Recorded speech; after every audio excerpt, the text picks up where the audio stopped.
കിട്ടി. അല്ലെങ്കിലും മമ്മിയും ഡാഡി ഇങ്ങനെയോ ഒന്നിനും സമ്മതിക്കില്ല. ആന്റി, മഞ്ജു വാക്ക് കൊടുത്തു പോയതല്ലേ. ഒരു ആഡ് ഫിലിമിൽ അഭിനയിച്ചു എന്ന് വെച്ച് ആർക്കും ഒന്നും സംഭവിക്കാൻ പോകുന്നില്ല. കലാതിലയം കിട്ടിയതിനു ശേഷം TV സീരിയലും മറ്റു അഭിനയിക്കാൻ എനിക്ക് എത്ര ഓഫേഴ്സ് വന്നറിയോ? അയ്യോ മോളെ, നീ എന്തൊക്കെ പറഞ്ഞാലും ശരി, കോഴ്സ് കഴിഞ്ഞിട്ട് മതി ഇതെല്ലാം. പ്ലീസ് അങ്കിൾ, അതിന് മഞ്ജുവിന് പെർമിഷൻ കൊടുത്തേ പറ്റൂ. എന്റെ ഒരു റിക്വസ്റ്റാ, ഒന്ന് പറയൂ ആന്റി. ആ എങ്കി സിന്ധു മോള് ഞങ്ങൾക്കൊരു വാക്ക് തരണം. മറ്റൊന്നുമല്ല, മോളുടെ കല്യാണക്കാരൻ തന്നെയാ. എന്റെ ചേച്ചിയുടെ മോനാ സുരേഷ്, ഡൽഹിയിലെ എയർഫോഴ്സിലാ. അയ്യോ, സുരേഷ് ആ യൂണിഫോം ഇട്ട് നിൽക്കുന്നതാണ് എന്ത് രസമാണെന്നറിയോ? മോള് മറ്റൊന്നും ആലോചിച്ച് വിഷമിക്കണ്ട. ദേ, ചിറ്റയെ കൊണ്ട് സമ്മതിപ്പിക്കുന്ന കാര്യം ഞങ്ങൾ ഏറ്റു. അല്ലേ ദേവകി? ആ വലിയ ആർഭാടമൊന്നുമില്ലാതെ വളരെ ലളിതമായ രീതിയിൽ കല്യാണം നടത്തിയാൽ മതിയെന്ന സുരേഷിന്റെ അഭിപ്രായം. പത്മാവതി അമ്മ എന്ത് പറയുന്നു? ഓ, അങ്ങനെയെങ്കി അങ്ങനെ. ദേവകി, സിന്ധുവിനോട് ചായ കൊണ്ടുവരാൻ പറയ്. സിന്ധു,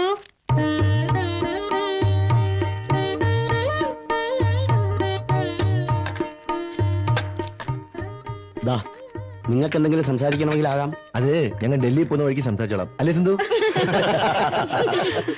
അപ്പൊ എല്ലാം നമ്മൾ പറഞ്ഞ പോലെ തന്നെ അല്ലേ? വരുന്ന മാസം 10-ാം തീയതി കല്യാണം.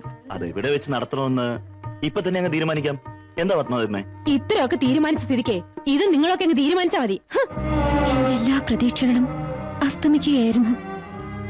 അച്ഛനും അമ്മയും ഉണ്ടായിരുന്നെങ്കിൽ എന്നാശിച്ചു പോയ നിമിഷം. കുട്ടി പോയി ഡ്രസ് ചേഞ്ച് ചെയ്ത് വരും. ഞാൻ പോയി ഡ്രസ് മാറ്റിട്ട് ഞങ്ങളും വരാം. ശരി.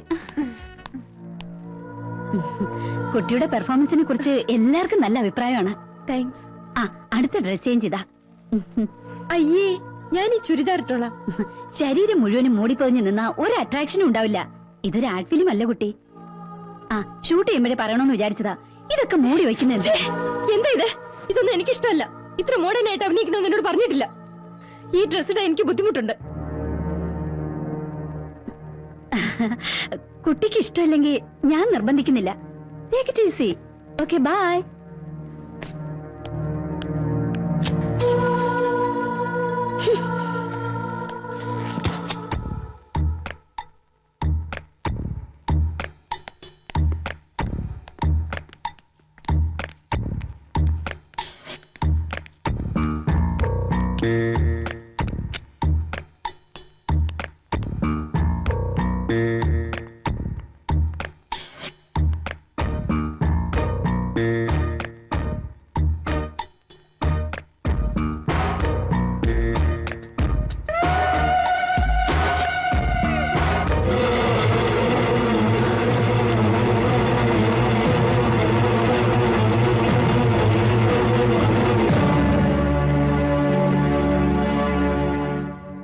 ഫിലിമിന്റെ പേരിൽ അവിടെ വേറെന്തൊക്കെയോ വൃത്തികേടുകളാണ് നടക്കുന്നത്.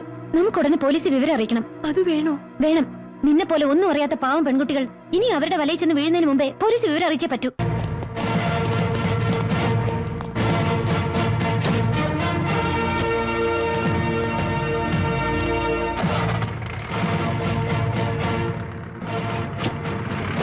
ആ ഒരു സംഭവം എന്റെ ജീവിതത്തിൽ ഇത്രയും വലിയൊരു ആഘാതം സൃഷ്ടിക്കുമെന്ന് ഞാൻ ഒരിക്കലും പ്രതീക്ഷിച്ചില്ല. ഞാൻ ഇവിടെ ഉണ്ടായിരുന്നു, ഇങ്ങനെയൊന്നും സംഭവിക്കില്ലായിരുന്നു. ആ സമയത്ത് തിരുവനന്തപുരത്തെ കെട്ടിയെടുക്കണമെന്ന് പറഞ്ഞ് DIGയുടെ ഫോൺ. ഇത്രയൊക്കെ ആളുകൾ ഉണ്ടായിട്ട് എന്ത് പ്രയോജനം? നാറാവുന്നിടത്തോളം നാറിയില്ലേ ഞാൻ. സ്റ്റേഷനിലെത്തും മുമ്പേ ജാമ്യവുമായി ആളുണ്ടായിരുന്നില്ലേ അവിടെ? കേസ് പോലും ചാർജ് ചെയ്യാതെ പുഷ്പം പോലെ ഇറങ്ങി പോന്നില്ലേ ദേവയാനി? ആ സിന്ധു എന്ന പെൺകുട്ടി നേരിട്ട് വന്ന് റിട്ടേൺ കംപ്ലൈന്റ് കൊടുത്ത സ്ഥിതിക്ക് SIക്ക് നടപടി എടുക്കാതിരിക്കാൻ പറ്റുമോ? അതും പുതുതായി ചാർജ് എടുത്ത ഒരാൾക്ക്. എന്നെ അപമാനിച്ചവളെ ഞാൻ വെറുതെ വിടില്ല. ഈ വരുന്ന 27-ാം തീയതി അവളുടെ വിവാഹമാണ്. ആ വിവാഹം നടക്കാൻ പാടില്ല. ഞാൻ അനുഭവിച്ച വേദന, അപമാനം അതവൾ ജീവിതകാലം മുഴുവൻ അനുഭവിക്കണം. സംഭവമല്ല ഒതുക്കിയ സ്ഥിതിക്ക് ഈ ഒരു വാശിയുടെ ആവശ്യമുണ്ടോ? ഉണ്ട്. അല്ലെങ്കിൽ ഈ ദേവയാനി ജീവിച്ചിരുന്നിട്ട് കാര്യമില്ല. സിന്ധു, അവളെ ഞാൻ കുത്തുവാള എടുപ്പിക്കും. ഇതെന്റെ ശപഥമാണ്. പാഞ്ചാലി ശപഥം എന്നൊക്കെ പറയുന്ന പോലെ ദേവയാനി ശപഥം അല്ലേ? അതെ, ഈ ശപഥം നിറവേറ്റാൻ സേതു സാർ എന്നെ സഹായിച്ചേ പറ്റൂ. ദേവയാനി ഇമോഷണൽ ആവണ്ട. അപ്പോൾ നേരെ ദേവയാനിക്ക് എന്താ വേണ്ടെന്ന് വെച്ചാ ചെയ്തു കൊടുത്തേക്ക്. ശരി.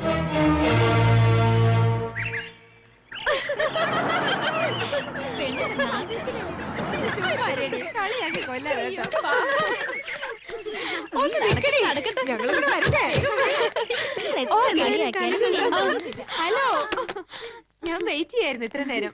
വാ അകത്തിരിക്കാം. നീ റെഡിയാവും, ഞങ്ങൾ ഇവിടെ ഇരുന്നോളാം. ആ ശരി. സന്തോഷമുണ്ടല്ലേ?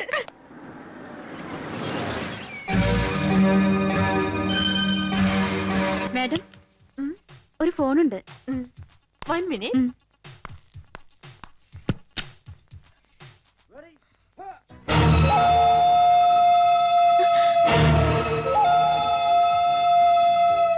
ആരാ? അത് പുറത്തുനിന്ന് അടച്ചു.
ഹലോ, മിസ്റ്റർ സുരേഷ് അല്ലേ? അതെ. നിങ്ങൾ കല്യാണം കഴിക്കാൻ പോകുന്ന സിന്ധു എന്ന പെൺകുട്ടിയുടെ ചാരിത്ര ശുദ്ധിയെ കുറിച്ച് അറിയണമെങ്കിൽ നാച്ചുറൽ ബ്യൂട്ടി പാർലറിൽ വന്നാൽ മതിയാവും. നിങ്ങളാരാ? You are well wisher. Okay, bye. Hello hello.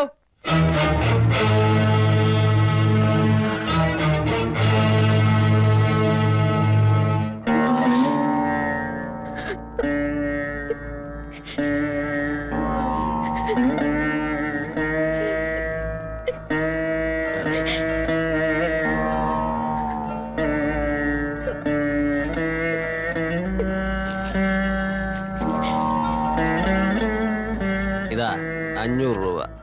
സാധാരണ ഞാൻ 100 രൂപ കൊടുക്കാറുള്ളൂ. ആ, നീ വലിയ വീട്ടിലെ പെണ്ണല്ലേ?